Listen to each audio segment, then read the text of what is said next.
Hello, good evening, and welcome to Face the Nation, the very first edition of Face the Nation for 2020. I'd like to begin with a quote from a recent speech that was made at the ceremonial opening of the fourth session of the 8th Parliament of Sri Lanka. This was what was said by His Excellency the President during the opening of Parliament. He said, "During my childhood, I often used to watch parliamentary proceedings from the public gallery. The parliament we had then was exemplary. The discourse that took place in it was of great importance. The debates were replete with logic and rich arguments. School children and adults were eager to come to Parliament to listen to those debates. Members of Parliament always behaved in a way that upheld the dignity of the Parliament and the office that they held. The people then had great respect for Parliament. They respected the people's representatives. Unfortunately, latterly, that respect has gradually waned." So said the President of Sri Lanka at the ceremonial opening of the fourth session of the 8th Parliament of Sri Lanka this January, the beginning of the new year. We are joined today by three panelists, three guests who we've invited, who are all hoping, or we hope that they are hoping, to restore logic and rich arguments to the Parliament of Sri Lanka. Let me quickly introduce you to them. We have first Mr. Milinda Rajapaksa, member of the Colombo Municipal Council, representing the Sri Lanka Podujana Peramuna, also a former spokesperson for then presidential candidate Gotabaya Rajapaksa. We're also joined by Rehan Wijeyaratne Jayavikrama, chairman of the Waligama Urban Council, representing the United National Party, and Arun Hemachandra of the National People's Power Movement, which was symbolized by the compass at the previous presidential election. Arun, will the NPP be contesting along with the JVP under the compass at the upcoming general election as well? Definitely. Good evening to you all, and thank you all for joining us this evening. I'd like to start with Mr. Milinda Rajapaksa. You heard what the President had to say about the conduct of MPs. Why do you think that the President specifically chose to raise this issue when he was speaking to Parliament? Were there any recent incidents in Parliament maybe that he was referring to? Yeah, I think the simple reason is the people's will, how the democracy work is, or how the democracy is surviving, based on people's will, what people want, how people see the politics, how people see the political parties, how people see different candidates. And now it's almost 1 month after the presidential election, and we saw a clear mandate for Mr. Gotabaya Rajapaksa, and a very clear message also. It is not only a mandate for his policy document, but also there was a very clear message not only given to Mr. Gotabaya Rajapaksa, but also given to the entire political system of this country. When we were doing the political campaign or the election campaign for last 2-3 months especially, something we experienced personally also, especially from the young people and the middle class, and also from the educated crowd of this country, they expected something different from the presidential candidates this time. They didn't want same old recording play again and again on the stage or even outside the stage. So that is why we presented this very different political manifesto, which he turned into the national development policy document a few weeks ago, and then again he reiterated that during the inaugural session of the Parliament. So I think he specifically talked about the Parliament, not simply because there is a Parliament election coming sooner, but he has understood what people want to see in this country, what people want to see from the democracy of this country, what people want to see from all the political parties of this country. So specifically what people want to see from the Parliament of this country. We have been such a great example, not only for the region, but for the world. As a democracy, we had the voting power even before some of the European countries got it. We elected a female prime minister and a president. So we have great examples, and we also have very, very bad examples, especially for my generation. So I think that is why he had to mention that, and he mentioned that with the purpose. That purpose is he was clearly giving that message not only to the parliament but also to the people of that country, the fact that he is ready to embrace that change.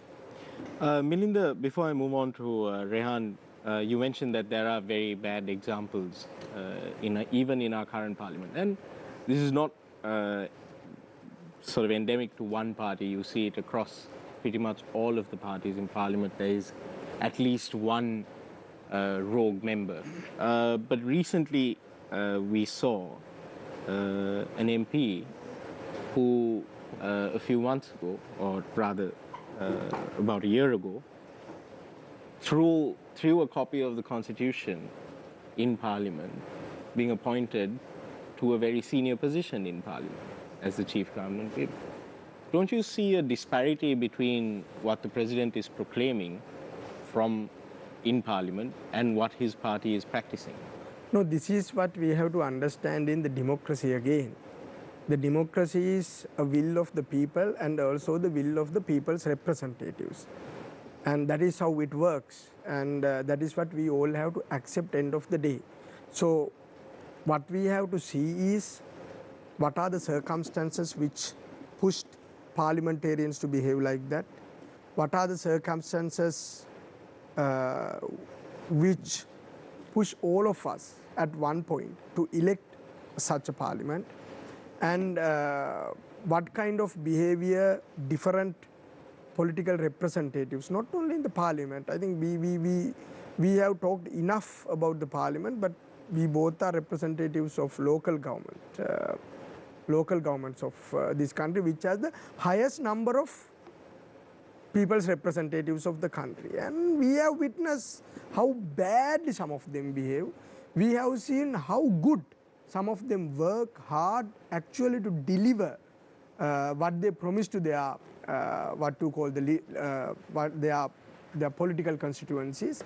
So it's a balance of good and bad. It is not that we are having absolutely bad political representatives or the public representatives of this country, and you can't expect absolutely better representatives. The question at the end is, when there is a parliamentary election coming forth, and the people have seen the behavior of these MPs, not just your party, even the UMP, even in the TNA, for example, the behavior of some MPs. There are people who ask questions about the behavior of MPs, not respecting standing orders in Parliament, not following the rules of Parliament sittings, not acquiescing to the orders of the Speaker. Do you feel that we will see a change in the nomination list of the Sri Lanka Podujana Peramuna or the SLP Alliance? I think we have seen two important changes already. Number one, we field a candidate who is largely different to day-to-day politicians of this country. And we saw how people have trusted and embraced that candidate.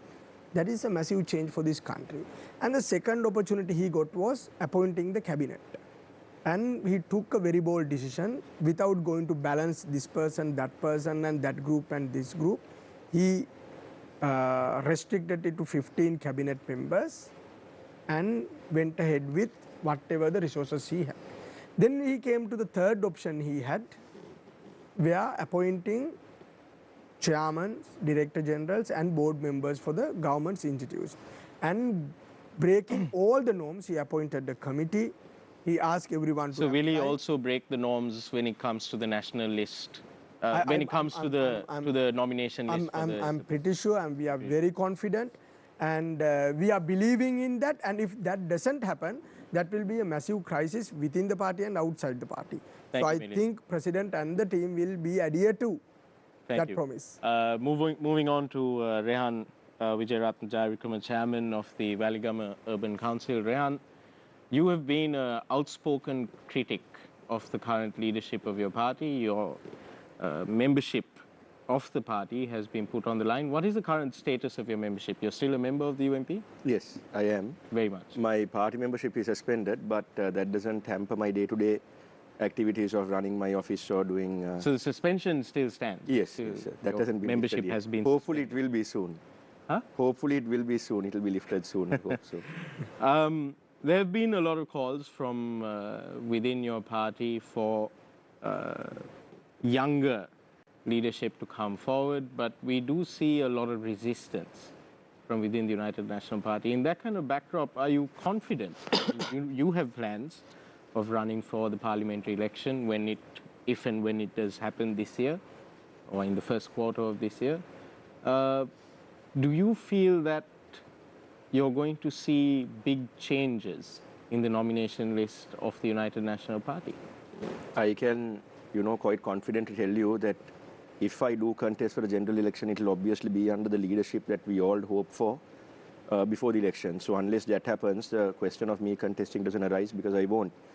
But then again, I believe that if the UMP leadership is changed, and I believe that once the former presidential candidate, the current opposition leader, I have this feeling that if he gets a hold or the reins of the party, I have a feeling that he will make drastic changes when it comes to the nomination list, because that's something which has sort of created a social buzz where people are now complaining, saying that, they don't want to see the same old people who contested before, people with corruption records, people with not so proven track records, that they don't want to see them getting elected. So I think that all leaders from all sides, not just the opposition leader, I have a feeling that any smart politician or any smart leader will, bow down to the wishes of the people and choose a good list when putting forward people for the next election.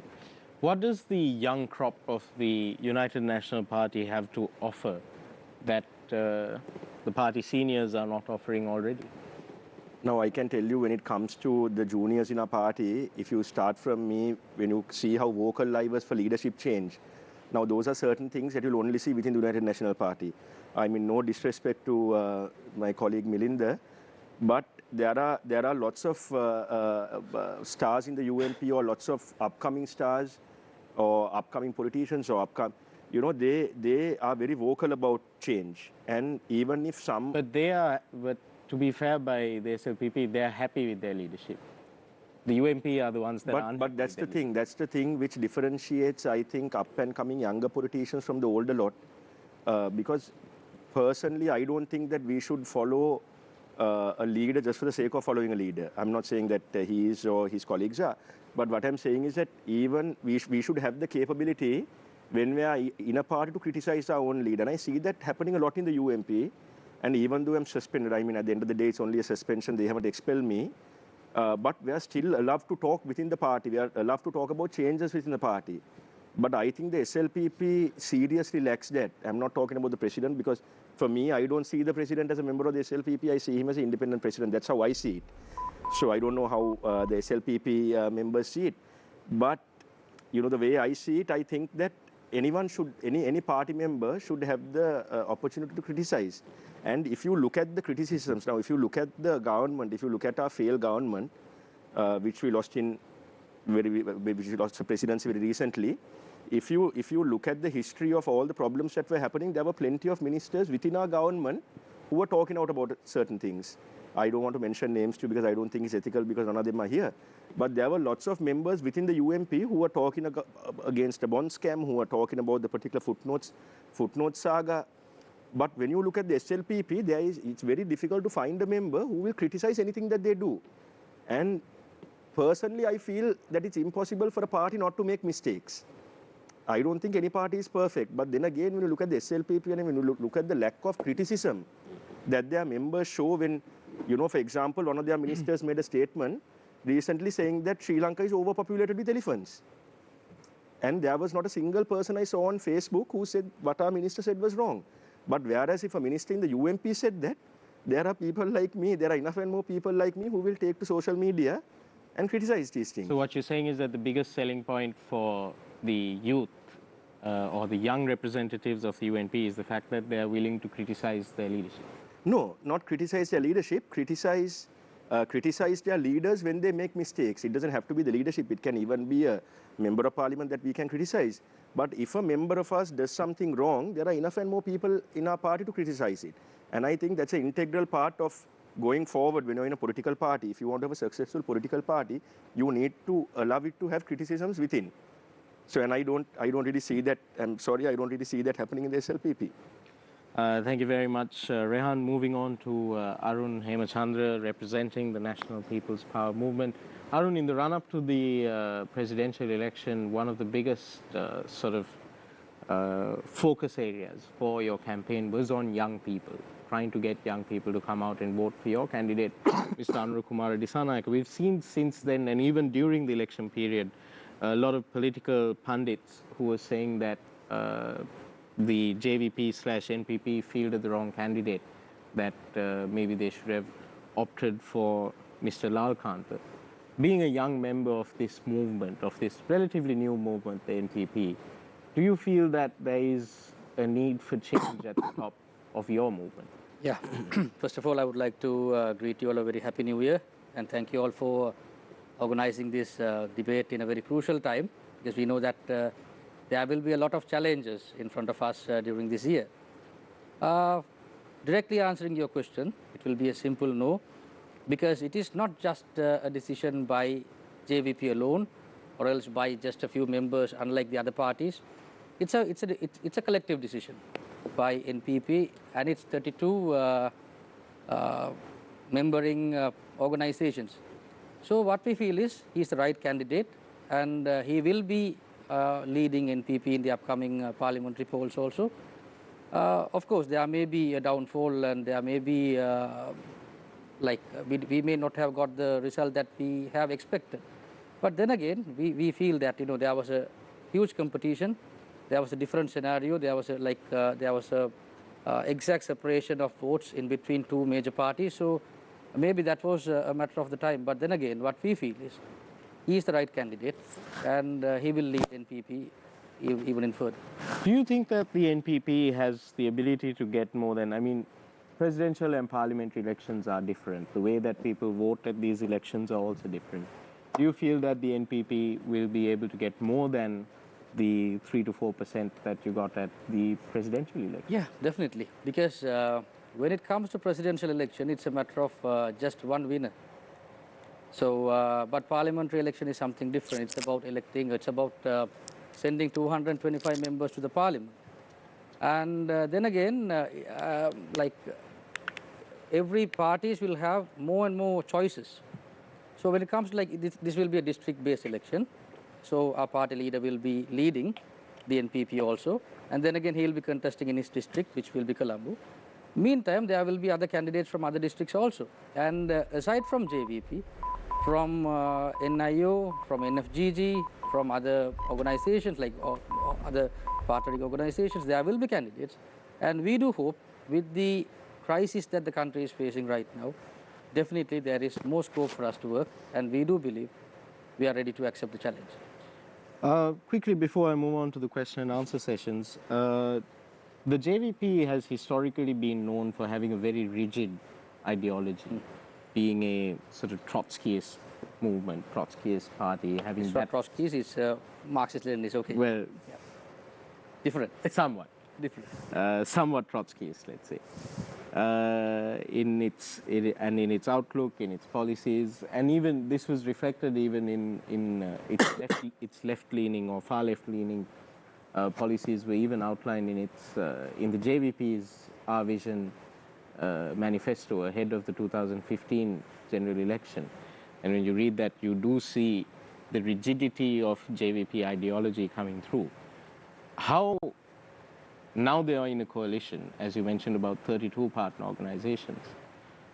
The JVP has historically not been very good in dealing with coalitions. They were one of the principal members of the first United People's Freedom Alliance, but that fell apart within a few years. How long realistically do you see this alliance, the NPP, moving forward? Everything is completely based on the public interest.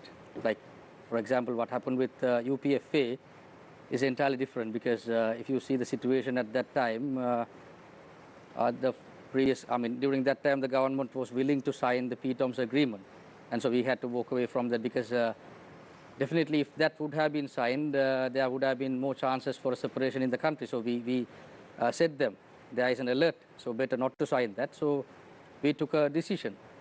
But when it comes to NPP, of course, we are not telling that we are leading NPP. We are also a part of NPP. There are other organizations also. So far, like, we have gathered like-minded people, like-minded organizations. So far we don't have any issues. And I do believe that we have the democracy within the party, within the organization. So if there will be issues arising, definitely that will be discussed. So it's not an issue at all. Very quickly, Arun, we know that Milinda will be planning on contesting from the Colombo district. Rehan will be planning on contesting from the Matra district. You are also planning on contesting for the upcoming general elections under the NPP. Which district would that be? I would be contesting from Trincomalee. From the Trincomalee district. That's my hometown, and there, I'm the JVP's district organizer there. So I'll be contesting from Trincomalee district. On the Trincomalee district. Thank you very much, Arun, Rehan and Milinda. Let's open the floor for questions from our two journalists this evening, John and Deshan. Let's start with John. Thank you, Nadeem. My first question is directed to you, Rehan.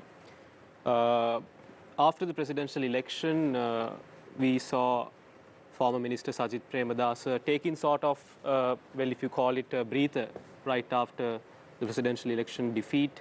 And we saw how he extended his support and his congratulations to the elected president. But right now we are in a run-up for a general election. So, and recently we saw Sajith Premadasa once again stepping up his game, if we call it in that way. But, well, at the moment we know UNP is expecting, or a faction of the UNP is expecting him to receive party leadership. That's a well-known fact. What if Sajith Premadasa does not receive a party leadership? What will be plan B, or will it be the formation of another alliance? What's your game plan for the presidential or upcoming general election? It's very important when you're thinking about game plans.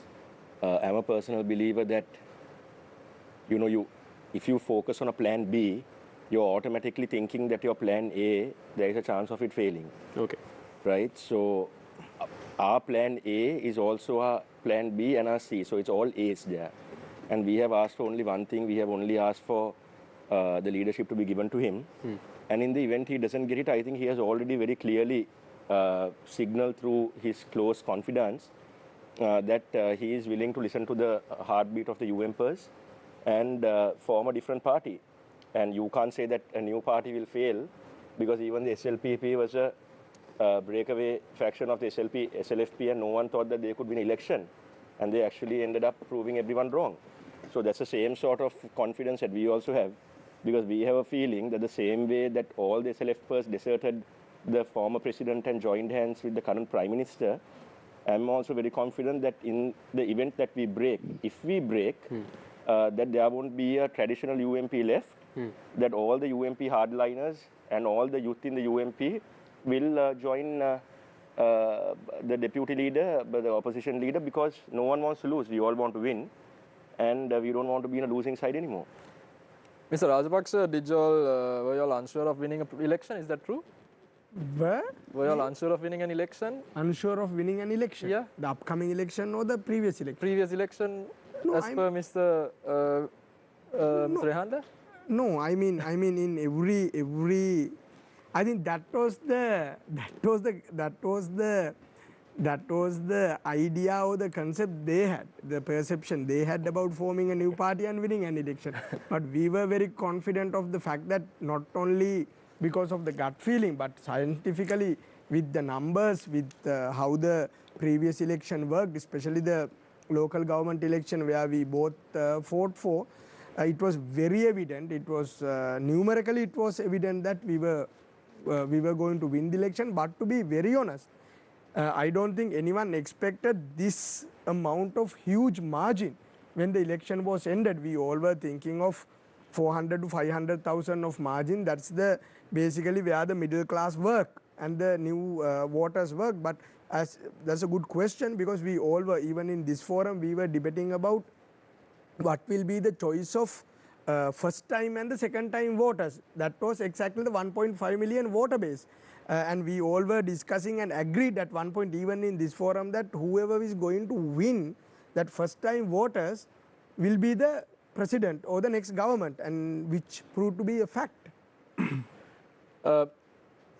I want to pose this question to you as one of the leaders of the youth campaign for the United National Party. Now, that's a very interesting point that was made. Young people constituted the single biggest block of votes. About 1.5 million. No? Yes, about 1.5 million added on from 2015. Yeah. And that also is representative in the fact that the gap is almost identical in between the two major candidates to the number of new voters. Now, I'm not in any way saying that all the people that voted are young people. But what I'm trying to tell you is, in 2015, there was a real anti-Rajapaksa sentiment where first-time voters actually voted against the incumbent government back then. But, you know, just 4 years later, you're talking about people who registered after that election, significant chunk voted back in favor of Gotabaya Rajapaksa, you know, with the promise of Mahinda Rajapaksa coming in as Prime Minister as well. Where did the United National Party lose its way with the young people? It's actually not a very complicated thing when you actually think about it, and when you talk honest politics. Milind also, I have noticed, he also talks honest politics. When you actually think about the reason that the youth voted against the UMP, there were two very core components there. The number one issue was the bond scam. I mean, there's no need to lie about it. No, the whole country is talking about it. The whole country has spoken about it. We all know what had happened. Bond scam was the number one issue. The number two issue was that you have to understand that most of these new voters, there was about 1.5 million new voters, which means that in 2015, they were roughly 13 to 14 years old. So they have not actually felt the fear of terrorism. They are a generation where in 2007, when they were about 5 or 6 years old, the incumbent Prime Minister ended the war. And all credit goes to him, that I will say in any forum. So what happened after Easter Sunday was that they actually felt fear, right? And the reaction of the government after that was also pathetic, and it was not something that even I want to talk about. I didn't want to defend it, because I know where we went wrong. But when national security is threatened, and when places like churches are attacked, you have to understand that that's an unprecedented level of attack that we faced. So that really put the fear of God in all these youngsters. And they saw the incumbent president as someone who had given an active contribution in ending the war, and they saw him as a strong man. So those are the only two components. Now, if those two incidents didn't happen, or if we had a different approach to it than what we had, then this problem would have been over. I can honestly tell you that, I don't know if Milind will agree with me or not, that if Easter Sunday didn't happen, this election would have been a nail-bitingly close election. I wouldn't have predicted who could win, but it would have been shockingly close. That gap widened because of this issue. But then you have to also understand that the youth have a huge amount of hope in them that this government will also deliver. But then again, you have to see, just let me use one example. If you look at how Parliament is prorogued, now to understand, it's obvious that when a new president is appointed, the first thing that he does is he prorogues Parliament, so that creates the passage for him to make his policy statement, or what you call the Rajasana Sabha Katha, or whatever you call it in Sinhala. That paves the way for him to do it. But the president, His Excellency, he prorogued Parliament, knowing that there was a debate about the COPE forensic audit that they did on the central bank. That was a very well-known fact. It was due to be taken up by the members of the COPE committee. Now, you have to understand that even if that doesn't get put out there, once it's discussed among the COPE members, the very next day they would have spoken about it on TV. Now, to prevent that, Parliament is prorogued. Otherwise, why wasn't Parliament prorogued after that finding? It could have been done even 24 hours later. Now, that wouldn't have created much of a difference. So now all these things the youth is looking. So that's why I think it's very important for members like Milind, who I have a lot of respect for in the SLPP. It is up to people like him to make sure that the government delivers on the promises it made to the youth. Arun, do you agree that the bond scam was the number one, as Rehan says, the number one contention for that the youth than others, the floating voters, had against the previous government. Do you believe Actually, that? what I would say is it's not only bond scam, but bond scam was one of the main thing. But I would say that the previous government misused and made people fed up with the name Yahapal, because they came with bundles and packages of hopes. And ultimately, to see what happened, it's not only bond scam. There were like so many issues like corruptions and various other issues. So with that, the people, they got really fed up, and especially the Easter bombing was also a real reason for the youth to get fed up. So it was a collective thing once again. So it's not just the bond scam alone, but it was a result of a complete system failure, but wherein they were also a part of that. Mr. Hemachandra, why is it that, see, we had this discussion with representatives from the United National Party and the SLPP speaking about the gap widening and probably being a bit narrower if the Easter Sunday attacks may not have happened. Why is it that, 10 years, 20 years later, people just don't see the JVP as a viable alternative? 3% of the vote. There are MPs who have recorded higher amount of preferential votes than the JVP have nationally. Do you see potentially that the JVP can present themselves as a viable national alternative, or like a few recordings revealed today, Malik Balaganna Jatiye, will it be that kind of party? Yeah, like when it comes to presidential elections, it has always been a challenge for us, because it's in a bi-party system where only two parties, they keep on winning. It has been always a challenge for us. But then again, what we feel is the next election and the crisis that the country is going through. So because as you see, like this particular election results has a lot of reasons and things behind that. It's not just the bond scam alone. There were so many propagandas. The racism was at its peak, and environment was talk about environment was a key topic at that time, especially about Vilpattua and all these things. And so why isn't that, with such a broad spectrum of issues to focus on, that the JVP can't endear itself to the public on one of these issues? You're talking about 400,000 votes out of a population of about 12 to 13 million voters there, aren't we? No, ultimately, it's the people, they choose, when you take this election, it was not all about the policies or anything like that. It was when it comes to the northeastern people, they want to prevent one person winning. When it comes to the southerners, they want to prevent Sajith Premadasa coming. No, that was simple. So why did Anura Kumara run? Is it because... No, because the people always okay, we are different. As a party, we follow a different ideology and we do accept any kind of results, and we know with the results how to build up. But when it comes to people always like to win. And people always like to work with winnable forces. So maybe, of course, it's we may have failed ourselves to present as a winning force.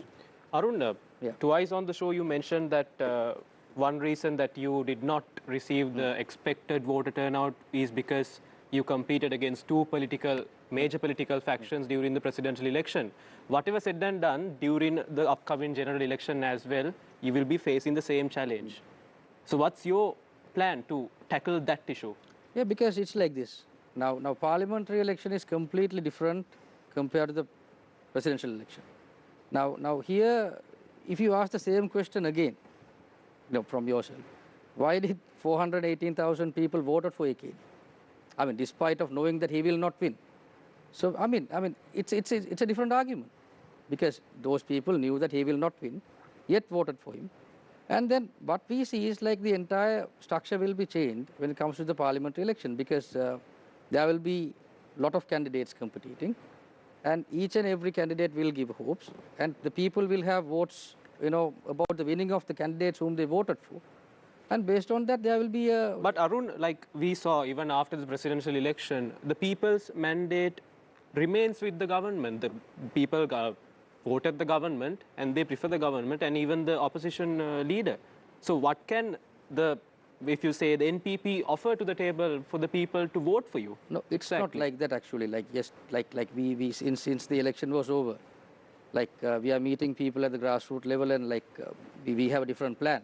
So we have until end of January we have a plan. So based on that, like we are going to the people and we are talking to them, and then there is a little change in the mentality, especially with the things that is happening around. So like, yeah. Mr. Vikrama, I want to ask you a question that I'm sure is hot on the lips of everybody in and around in Sri Lanka.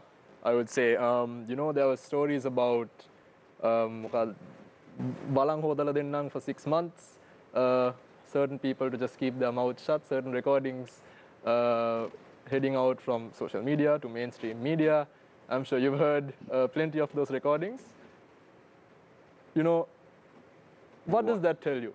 What does that tell you? Because, you know, the former Rajapaksa regime, you were on this very show criticizing them for a lack of obedience when it comes to rule of law. Yeah.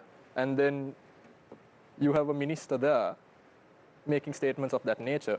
Number one, like what I said, if someone does something wrong, it's wrong. Now, I don't want to comment too deeply on this because this is going to be a national story in a few days' time. This is going to be prosecuted. I'm sure that there'll be charges laid. But it's wrong. If it did happen, it's wrong. There is no sugarcoating it. Because in my opinion, because I also want to study law until I got into this profession, and now I wish that I would have been a lawyer. It would have been much better. Melinda, I'd like to pose the same. At least I would have been getting scolded. Melinda, after I'll getting pose the paid. same question to you from a different perspective. The president came into power promising a disciplined society, and we're seeing the police leaking, or apparently the police leaking information, this kind of very sensitive information, while an investigation is ongoing.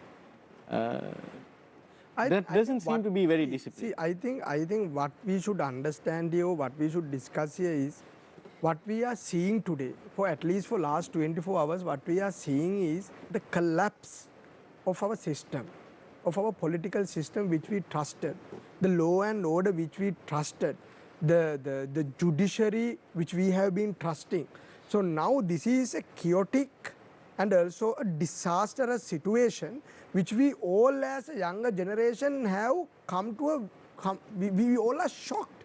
When I was going through for last 12 hours, when any of us were going through Facebook or any other social media platforms, or the messages you are receiving to any of your WhatsApp groups, what it is showing you again and again is the deep level of disaster we are in today as a system, as a country, as a democracy, as But is it a just governance. today? Because this is something that has happened for a very long This is a time. result. Actually, this is a result. Because I'll give you a result of couple of many things. examples. Like you have these phone conversations. If these conversations are indeed between the MP and the officials that it's claimed to be between, then it's a serious issue.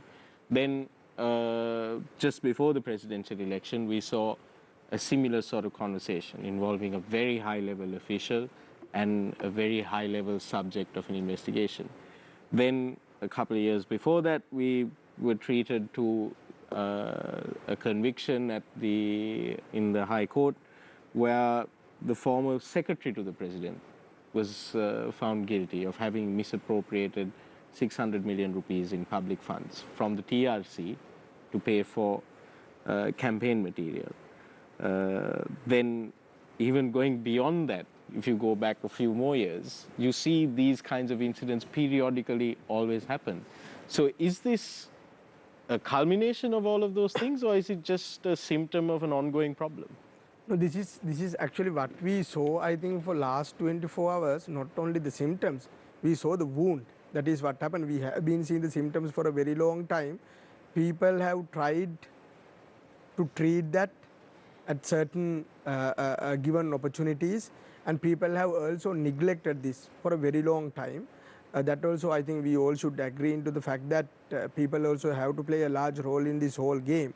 But how And can we you have fix a very, it? we have a very sleeping or very inactive citizens in this country. That is also one big problem of why we are here today.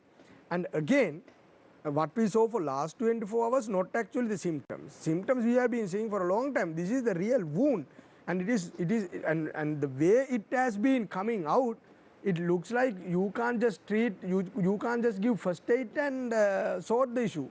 Now you need a Rehan, much this bigger is a surgery. serious issue. I mean, the party that was in government previously, the United National Party, brought in the independent commissions, and not just the UMP. All of the parties voted for the 19th Amendment, except for the Perutugami Samajwadi Paksha representative who was sitting as an independent. He was the only one who voted against. Mr. Mahinda Rajapaksa was absent in Parliament on the day, but pretty much everyone else voted for the 19th Amendment, brought in the independent commissions. But it seems that ever since the independent commissions were established, your MPs and officials have always sought to interfere in the functioning of the commission. Now let me pause. Let me ask a reverse question from you. Now, was he speaking to the IG? Was he speaking to the Attorney General? Was he speaking to the Chief Justice? I mean, in Sri Lanka, it's a very well-known fact that politicians talk to law enforcement officials, they talk the other way around. It has been happening for years. So this wound that Milinda has been talking about was created, I remember, during the CBK era. That was in the 90s where this actually started, where this interference started happening. I can't think of a time before that. But anyway, it kept on growing, like he said. The wound became a bigger issue. But you have to understand that you have one person, a minister in the government, who is having conversation, who had a conversation with the officer of the CID. But then the most shocking thing for me was not that. What was more shocking for me is the fact that he spoke to a judge. Now, I think that you cannot do. I don't think that the judge should have spoken to him, and I don't think he should have spoken to a judge, because I think it's obstruction of justice and it's conflict of interest. But other than that, you can't put the whole blame on us and say that we are the ones who are responsible for this. But there is something that we did wrong. The main thing that we did wrong was there were certain instances where we could have really gone behind certain members of the SLPP, not for the ones that they were, charged with. There were so many other things that could have been uncovered. But in case there were political deals being played, that is the sad part. The sad part is that our government had all the resources and all the facilities and all this to investigate these things, but they chose to strike deals for their own political survival. Now, that is an obvious scenario when you look at how late our opposition leader got this nomination. Getting back to our main subject, do you feel that if younger members, more youth representatives are elected, not just from the UMP, but from the NPP and the SLPP as well, and even from the TNA, the SLMC, the ACMC, and all the other parties in Parliament, do you feel that if there is younger representation in Parliament, that you'll be able to put a stop to this political horse race? Of course, I think if members like Milinda get elected, I think if members like Arun get elected, I think if I contest the parliament election, I think if I get elected, I think we have a good team, because the youth that you have even on this program today, I have a feeling that we are people who love this country. For us, it's not a political party. Incidentally, he supported the current president. Incidentally, I supported my candidate. Incidentally, he supported his candidate. But I think the youth of this country have a far more understanding of how to run this country than some of the seniors out there. And I can honestly tell you that the youth won't stand idle anymore. That is not happening in this country anymore. That 1.5 million that voted for them could very well vote for us the next time if they are not careful, like what happened to them in 2015. Milinda, do you agree? I totally agree. I am happy with the fact that the young people in this country are not sitting or not aligning with the bloc vote, but playing along with the policies, what politicians are delivering, what parties are telling, and actually what they are doing. So that is that's how a healthy democracy works. I'm happy about that. Arun, how do you perceive the youth vote in this country? Do you feel that there is a great opportunity if there is younger representation to address some of these issues? Yeah, like it matters. But then again, it's also based on a policy-oriented younger generation. That's how we should put it. Because just the word younger generation alone will not count. No, there should be some kind of a thing, like there should be more discussions, and there should be things, which will make this country better, things like that. So, I mean, what I would say is, like, of course, there will be more chances for the youngsters, but then again, it should be policy-oriented. Thank you very much, gentlemen. Thank you very much, John and Deshan. We're going for a short commercial break. When we come back, we'll ask the question, what are the key issues that are facing the youth of Sri Lanka today? What are the political solutions that we can find to these issues through enhanced youth representation in our governance bodies? All this and more when we come back. Welcome back to Face the Nation. We're talking about youth in politics. In the first part of the program, we spoke about the current sort of political situation in the country, the horse trading that takes place between the various parties, the situation in terms of governance with our various institutions, the relationship between politicians and these institutions that are meant to uphold rule of law and order, and democracy. We're in conversation with three aspiring members of parliament, Mr. Milinda Rajapaksa, Mr. Rehan Wijeratna Jayavikrama, and Mr. Arun Hemachand. Arun, I'd like to start this round with you. What do you feel are the major issues facing youth in Sri Lanka today? When I say youth, I mean age 15 to 30, 35 years old. What do you think are the major issues facing youth in this country? Yeah, so starting with education, unemployment, and economy, and hope about the future. You know, all these things play a major role when it comes to the future of youth. Because if you see the education, the system that we follow here in Sri Lanka, like, you know, the people, the students do not have a big hope on what they are going to do in future. For example, like as we know, the GDP for education, like we have to allocate 6% for education. But if you see, until now, the most maximum amount of allocation that has been allocated is 1.8%. So that itself is a big issue. And on the other hand, when it comes to unemployment and when it comes to so many issues, the youths are facing so much of crisis here. So as a person who go to the youth and, you know, having a lot of discussions and things like that, you know, what I feel is they do not have any hopes to stay in this country anymore. So somehow they try to migrate either to a Middle Eastern country or either to Europe or somewhere, or even get into a boat and go to Australia. So that's the mindset that we have among the youths these days. So if you are elected to parliament, how would you go about changing this? What would you do to change? What kind of policy changes? You said that we need policy-oriented young people in parliament to change, to bring about change. What kind of change would you bring to the table? yeah, primarily we should have a good economic policy in the country, which is a production-oriented. No, it does not mean that we have to produce everything in the country. But then again, we can decrease the amount that we spend on exports. Now, for example, if you see, second to the crude oil, the most amount of money that we spend on import is for food. So definitely we can cut that, right? And like that, there are various ways. And also we can produce certain things. Now, for example, like we don't like, as I told you before, like we can't be producing everything in the country. But then again, we can develop certain sectors, which I don't see anymore happening in this country, because for past 72 years, both these parties have failed. And then also we have to preserve our national resources. Now, when it comes to, since I represent Trincomalee district, there are, thousands of jobs could be created using the ilmenite resources that we have in the district. But simply we are exporting all those things.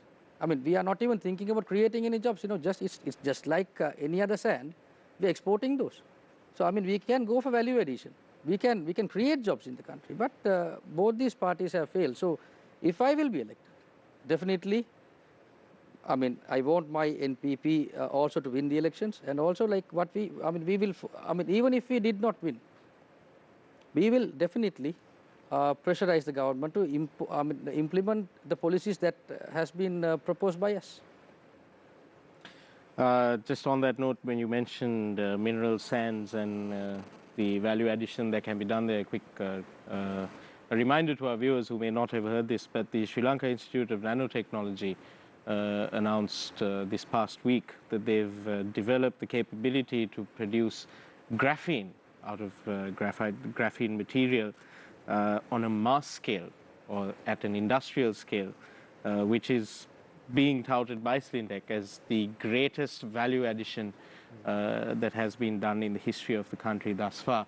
On that note, Rehan, I'd like to come to you next. What do you see as the biggest issues facing young people? First of all, I just want to address one thing he said. He said that these two governments have been failing, these two parties have been failing for the past so many years. Now, that's also because their party have been busy burning down houses in the 80s and 70s, where they haven't really had time to focus on national level politics. They've been only focusing on armed struggles. But then now when you talk about that's the answer to that. Because otherwise people will wonder why there have been two parties. When one party becomes a terrorist organization, you can't have other two parties not succeeding. No? We have to also address the question why, I mean, that situation was created in the country, right? I mean, just, I mean, I think I would take this chance to answer this question because my house also most was of burnt the youths do not know the real story. Yeah. We were doing democratic politics, and in 1983, when UNP government got involved in burning houses of the innocent Tamil peoples, burning the businesses of innocent Tamil people. He's talking about the LTT issue. No, 1983. Black children. Not all the innocent Tamil people are LTT, right? Yeah. So I mean, they burned all these things. They did all these blunders. And can you answer me? Why did you all ban JVP? You don't have answer. No, I do. But then if one day you all have a show to talk about the JVP versus all these things, I'll definitely come and speak. There's no answer. But it's about this. No. I mean, I would say, I mean, he's diverting the topic. Okay. I mean, I had to only address that one issue. Because no, I felt it fair, no? Because when you talk about who... I don't think we're going to find an answer to that. Yeah, so now about the... And you're deprived us from doing democratic politics. Yeah, we've been trying to find an answer to that for decades now, and but now, while a lot of people know the answers, no one is willing. One day, hopefully, the truth will have its way. But it's simply, it's like, you know, you tie the hands and eyes and legs of a person, put him to the well, and then, you know, just by him trying to escape out of the well, you are trying to tell that. I don't have to explain too much about this because there's a reason that the entire crowd that came to their rally also didn't vote for them. Estimated 500,000, they only got 440,000. That's a so that means the main question: what do you think are the main issues facing youth in Sri Lanka? Sorry about the diversion. Sorry, Arun. But anyway, a little bit of banter. Now, both of them, what he said, I completely agree with the unemployment. I think that's a major factor attributing, because our Sri Lankan youth for some reason have so got used to going behind politicians to get jobs. Now that is something that has been rampant in all governments. Melinda also will agree, but now that is fast changing. And I was very happy with the decision that the Prime Minister made today, where he made a decision, the government started a new project to establish trilingual national schools in every district. Now, I think that's fantastic. Those are all good steps to further our education. Because one thing that we have in our country is that even though, you get Tamils and Muslims and Sinhalese go to school, there is somewhat of a segregation when it comes to school life nowadays. Because now racism is more rampant than ever before. Now, when we were in school, that was never the case. But now, with things like this, now, that's why I'm always saying you have to always attack policy and not character. So, when it comes to establishing these trilingual national schools, I think that's a positive step forward. Then I also think that we need to attract, like how Malaysia and Singapore has done. Sri Lanka is ranked among one of the nicest places to visit in the world. So if we can attract foreign universities to come to Sri Lanka and open up shop here, then you get the people who will want to, live in paradise and do their education rather than be stuck in urban countries like, what they're used to like in other countries. So I think the establishment of foreign universities also will go a long way.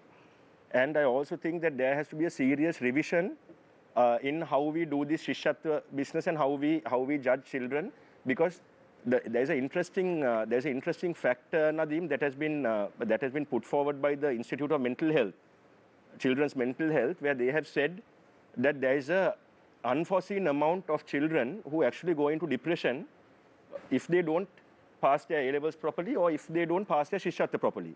There are those that, you get on TV where they're all happy, but that's only a very few compared to the other people that fail. Definitely. So we have to create a system where, like in Singapore, where there is no such thing as failing, where every child will be judged on their performance. They don't have to excel in maths and they don't have to excel in bio and, they don't have to excel in any of that.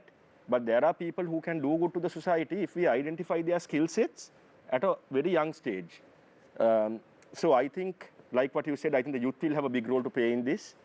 I was very impressed by this government when they gave ministries to people like Dr. Ramesh Patirana and many other young. I was very taken up by that, because that is not something that you see in a political party. You don't see a cabinet minister being appointed when they're in their 30s. So I think all these are positive steps. So I think now it's up to both these both our parties to move forward and to criticize policy when we go wrong. But other than that, a most important thing that we have to go forward to encourage the youth is also where we have to respect the people's mandate. So the people's mandate, 6.9 million people of this country have voted for their candidate. So we have to give some sort of space for them to do their work. Thank you, Rayhan. Milinda, what do you see as the biggest challenges facing youth in Sri Lanka? Since both Arun and Rehan pointed out some very important point which I also agree into, I will not repeat all of them again, but there is another psychological battle we all have been fighting for a very long time. Especially my generation, we all grew up with the war. So we were actually hopeless. Thankfully, we are today in Sri Lanka, but most of our friends either went to Australia, or when you go to a place like Melbourne today, you know, the smoking problem in Melbourne has become such a big Sri Lankan issue because all of our friends live in Melbourne. You know, it has come to that level because all of them left the country. It was such a hopeless nation we became with the war. And then it ended. Most of the friends came back. We all thought this is going to be the best place for all of us to live, grow up, to up our game. And actually we developed as a country, new things came up, infrastructure-wise country developed.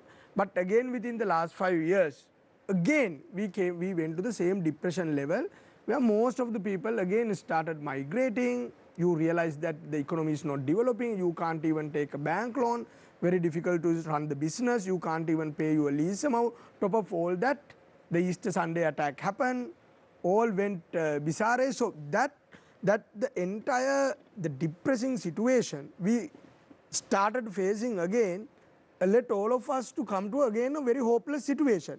And I am sure many of you have met hundreds of friends who say, Machan, this is the last election we are going to vote for.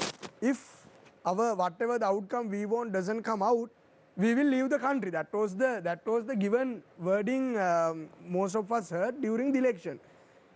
But yes, fortunately now we have the people's a desired leader. We have a good policy document.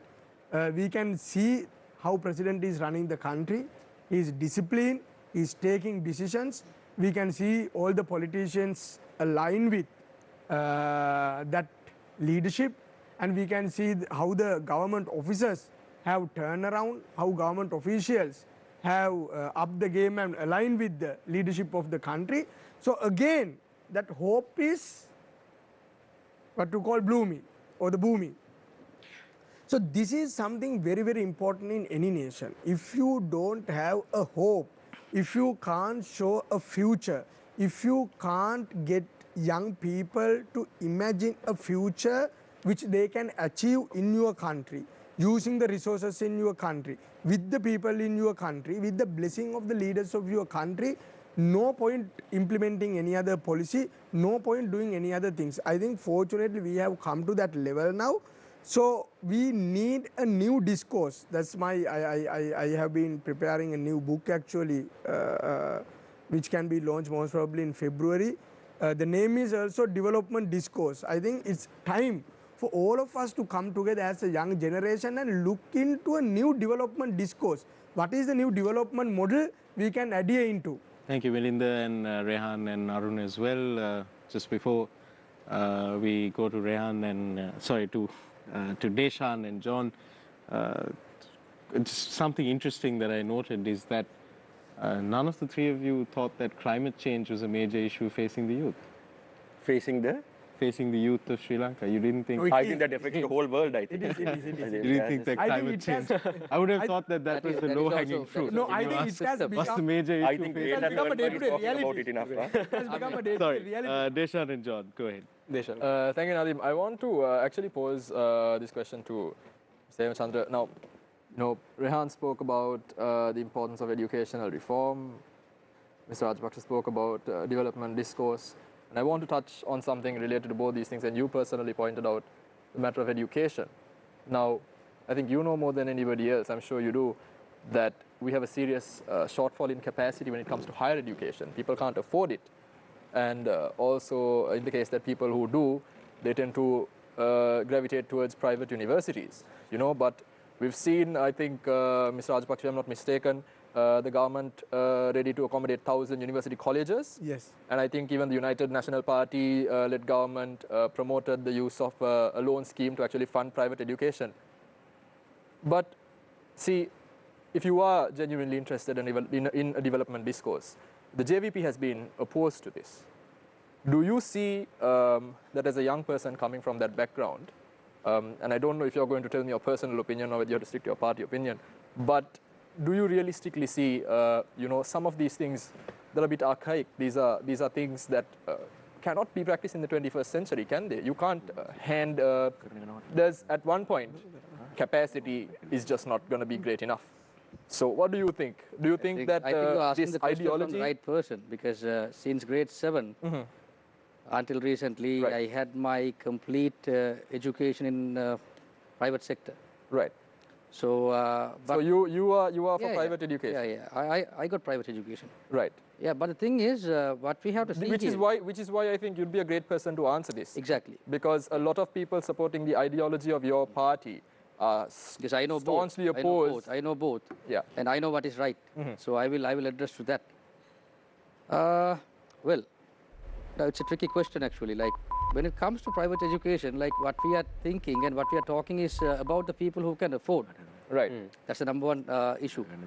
But when it comes to private education, there are two kinds of private education. I think I need some time to answer this question because I cannot answer it very simply. Okay. So I need some time. There is one kind of private education which is done completely on charity basis. Because, for example, this university that I studied in Philippines was a foundation. So the money that they take for education is again invested on the scholarships and everything. Right. So it's like that, and for from foreign students they charge more. Right. I think it's like 2.5 times more than that. There is one kind of like there is other kind of this private education which is completely profit making. Right. So we are ready to discuss when it comes to the charity oriented, the foundation oriented private education, because if you see the Western world, there are private universities but which are not completely policy oriented. Profit oriented. But if you take countries like India, Pakistan, there are various other places like some place in Caribbean, which is completely, profit oriented, and they are just behind profit making. So the question that we answer here is not about the private university or the government university. There are children, like recently the A-level result was out, and as you see, like for example, take Avisawalla, which is also part of the Colombo district. People from my area are thinking like, okay, when it comes to Colombo, there are like all the schools are developed, everything is like fine, education is best. But if you give me a piece of paper, or if you give a piece of paper to a normal common man to write the best schools in Colombo, I would say there will be like 20 boys schools and 20 girls schools. So once again, the education is limited here. So what we have to address is the problem of the majority people, those who are suffering. If a student cannot go to the preferred university by even getting after 3 A's in the A-levels, right? If a student is deprived from the rights of education even after getting 3 A's, Right. the problem is with the system, not with the private, not by imposing the private universities or not by that. There is an issue with the system and we should address that issue. We should... And to cut the story short, you are open to the idea of private education to supplement the shortfall in the state education system. Yes or no? Definitely. You are. Definitely. Right.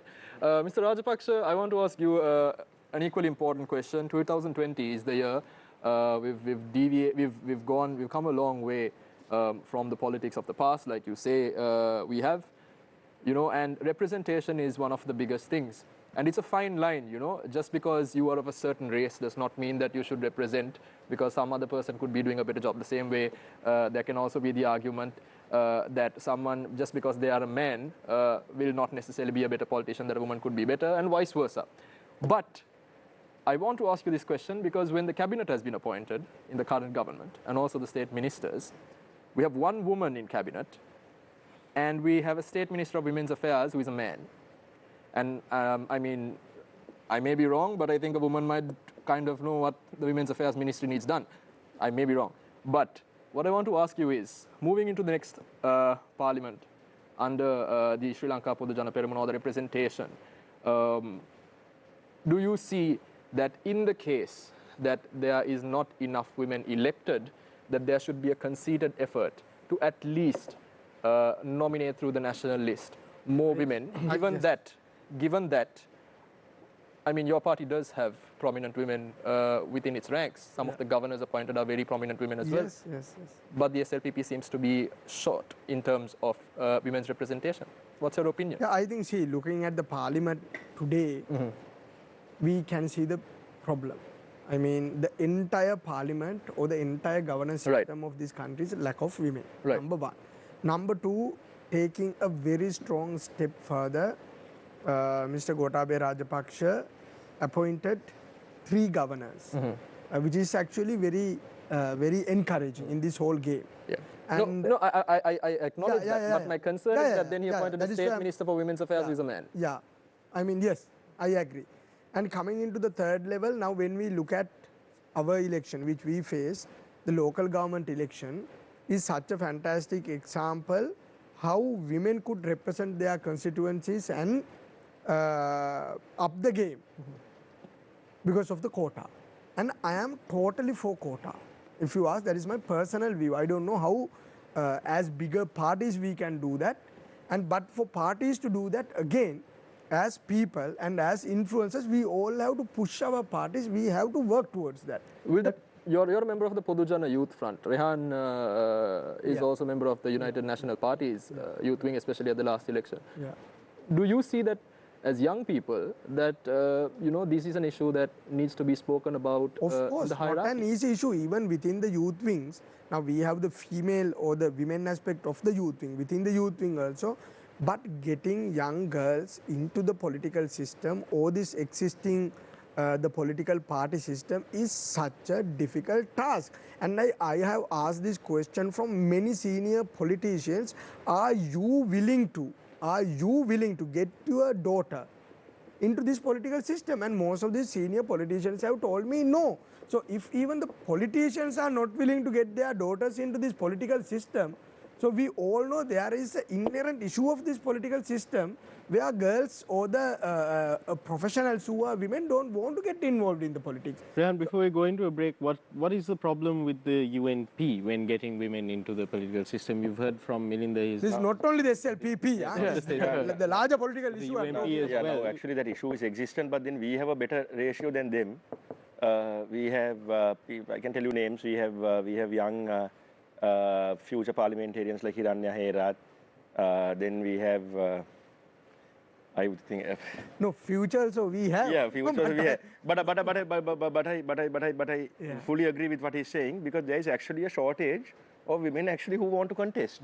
Even today for this discussion, we all men sitting in this discussion. Next time you all should get a lady to come and sit with us. One difficult, it's such a difficult task. If you ask me to send a female politician to this forum, I mean, I need 3-4 days to get into that. I might also need about a week. It's not that easy. We don't have that problem. Huh? Nadim, before... But the NPP doesn't have... We don't have that problem. Nadim, NPP doesn't have that problem.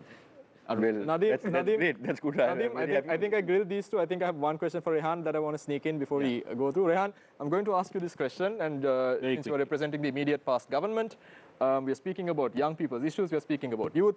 The Mahindra Vidyagara program, computer labs across the country to give access to computers to rural children. The program wasn't completed.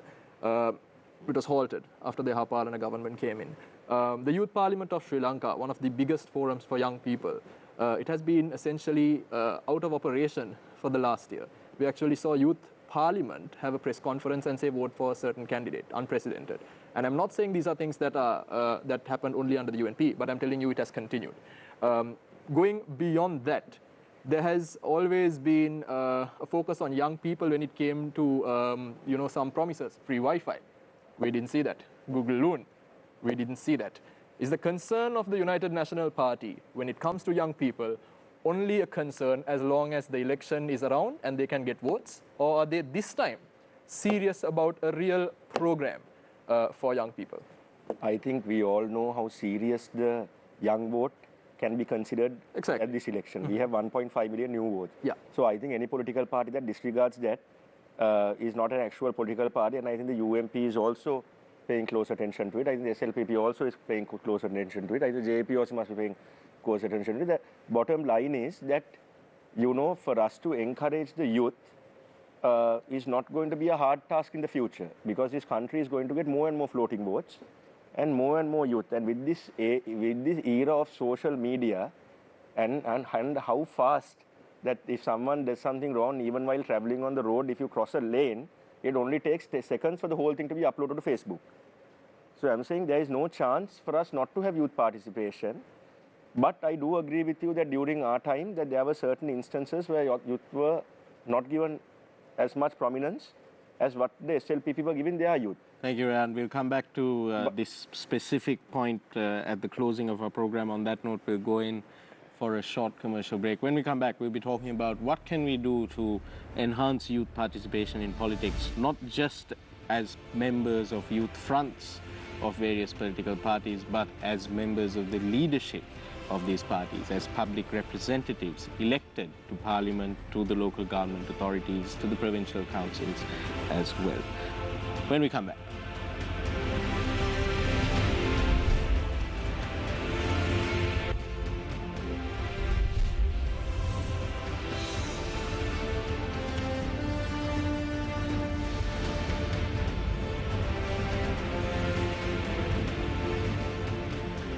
Welcome back to this final segment of our very first episode of Face the Nation for 2020. We're talking about youth in politics, and I thought it'd be interesting to close off this segment with a stat and a quick question to our three panelists today.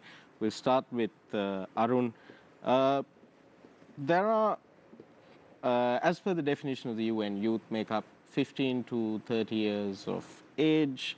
Roughly, Sri Lanka's population is about 25 to 26%, I believe, youth, falling within this 15 to 30 age bracket. This is not counting people who are on that 30 to 35 bracket where National Youth Services Council still considers people over the age of 30 as youth as well.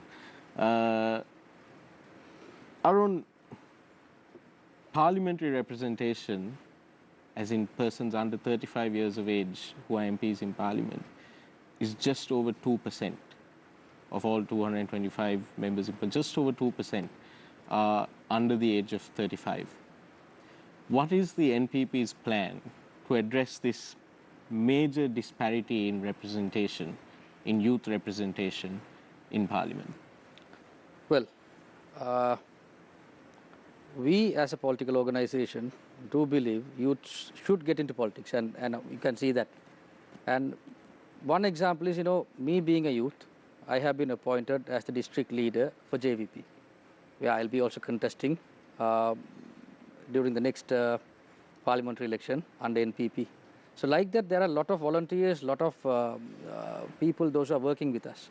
So definitely we will give them the opportunity, and also we should tell the youths of this country, this country is once again heading towards a darker era, because if you see, what we can see during the past 1.5 months about what's happening, the people have already started to change, because the government is not giving what they promised.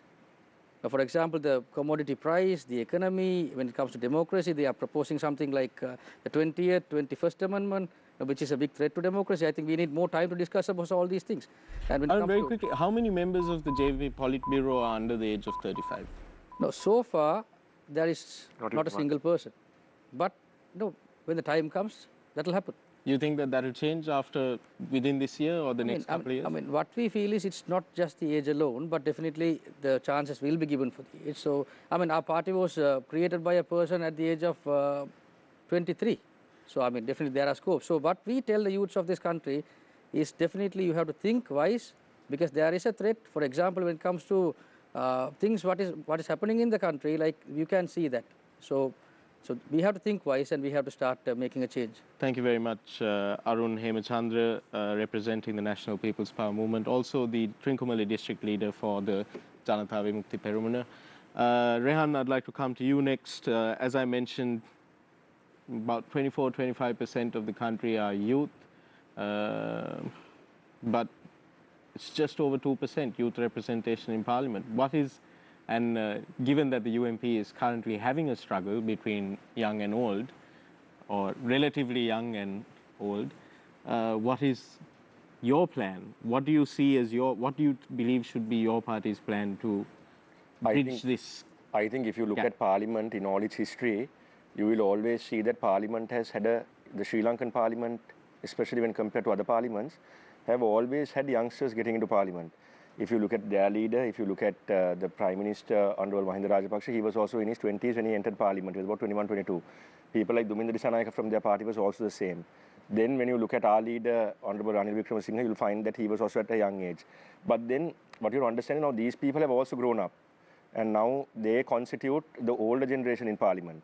But that doesn't, I don't think that there is such a huge issue where there is no youth representation, because it's one thing for youth to be represented in Parliament and it's one thing for them to win elections. Now there are so many instances where the youth have contested elections and lost to people who are older than them. So that is up to the voter.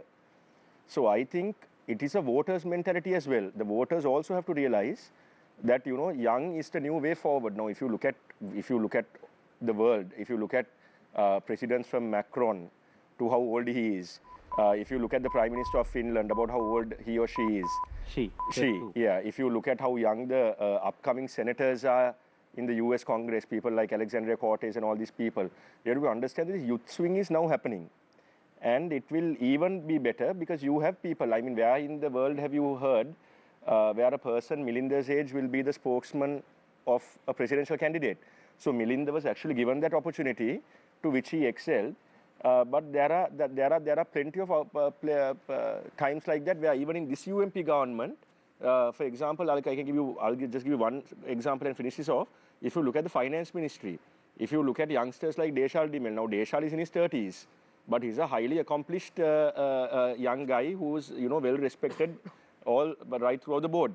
So guys like that were also appointed by this government. And if you look at, for example, their government now, they have appointed the proprietor of Camera.lk, which is one of Southeast Asia's biggest camera companies. They have appointed him as the chairman of the board of entrepreneurs, I think, in the entrepreneurs development. So I think there are positive steps being taken, and you know, we should all. But in terms of political representation, like for example, how many members of the working committee of the UMP are under 35? I can't tell you the working committee ratio like that, because the working committee can be changed even 5 minutes before it convenes, so it's always changed in the working committee. That's one of the reasons why the current leadership is still in its place, because he can change the working committee whenever he wants. But if you look at the organizers that have been appointed, I'll just let me use one more example. In the Mathura district, if you look, there is me as the chairman of the Veligam Urban Council, and then when you look at my opponents, you get ministers like Niroshan Premaratne, who are MPs like Niroshan Premaratne, who ended up topping their list as well. Now, Niroshan Premaratne was also in his 20s when he won the election. So your question as to how this will improve, it's also the mentality of the voter. I think the voter mentality is vital to elect younger people into Parliament moving forward. But the voters need to have that option on the ballot paper. But I don't think that they have not had that option, to be honest. This statistic, I'm not doubting you. I'm sure it's true. But when you look at it practically, I don't think there's an issue with youngsters coming forward, because I know so many youngsters who are in politics. So Milinda, I'll start with you as well. How many members of the SLPP's Central Committee or Executive Committee are under 35? The SLPP has been given, within the Central Committee, the Youth Committee has been given 2 mandatory seats. So regardless how it works, we anyway have 2 seats in the Central Committee. That is a big achievement for us, because always the young people who are coming from the grassroots level and then win the election within the youth movement, then get into the Central Committee. And also, I'm sure we all are very aware of the fact that... If you're a political party and when you're a political party, a national political party, not a regional party like the TNA or the SLMC or the ACMC, a national party, you're hoping to represent all the people in the country. So you have to, I mean, when you look at the demographics, you have 25% of the country who are youth. And you have 2 out of how many seats? How many seats in total? No, I'm telling you, that is coming mandatory. Regardless, the leaders or whoever wants it or not, it comes. So, but anyway, when you look at how the party had worked, and even when you look at our young MPs, there are a number of known public faces who are very young within our party. And also the officials who have got nominated and selected for different positions this time. So, but if we look at the youth participation and the youth representation of this country, something very, very important for young people to win elections, or at least to get into the politics, two things needs to be changed immediately. One is the election system. Even any of us to contest the next upcoming election, 30-40 million is must needed for TV advertisements to feeding people to, then distributing, to posters to everything else. So that is a massive challenge for most of us to get into this horse race. Number two, the campaign funding. The campaign funding is such a irregulated system in this country. No one knows who is getting how much of money when it comes to the election period. That is also very unfair for people like us, because the known, popular, elder generation politicians who will be who is surely getting a cabinet position is very well funded even during the election. So those are without changing these procedural barriers for young people to fairly contest in the election, is difficult for us to, or for young people to win election. I think it's not a doubt, definitely all 3-4 major political parties will have enough young candidates next time. That is simply because of people like you, all you three should hat off. All of you have media, the young influencers outside have been pushing for that. You all have been telling, without young people in your list, without educated people in your list, don't come to the election. Thank you. You have been pushing for So now the final step is for the parties to give nominations to young. Yes, the parties have been pushed to that, and I don't think parties have any other option now. So that is a good situation. But when it comes to the election, still we are not in the 20% of the list to be young One people. more thing, that the media also should give more chances to the youth. To get us, to get youth and Fair thing, because once again, if it is once again going to be like, just like what happened in the previous elections, Right. it will be like a media game. So that will not work. I think increasingly that is also happening, because we can see even when you look at the audience today, people are tired of watching same old politician fighting without any valid reason. So people are enjoying watching young people come and have this productive policy-based discussion, agree, disagree, and agree to disagree. Because you won't see that. I mean, if you all look at other debates, and if you look at a person from the JVP or the person from the UMP or the person from the SLPP, you will see that they don't agree on anything. Whereas the youth don't have that problem. We're all thinking about the country, we're all thinking about the future, we're all thinking about the youth. So, thank you very much, Rehan. Thank you very much, Melinda, and thank you very much, Arun, as well. I wish all three of you all the best in your upcoming parliamentary campaigns. We hope that you'll be able to, as we mentioned at the beginning of the show, restore rich debate and logic to parliamentary sessions. Thank you very much to Deshan and John as well. Leave you with a quick thought. Students should not only be trained to live in a democracy when they grow up, they should have the chance to live in one today. Thank you very much.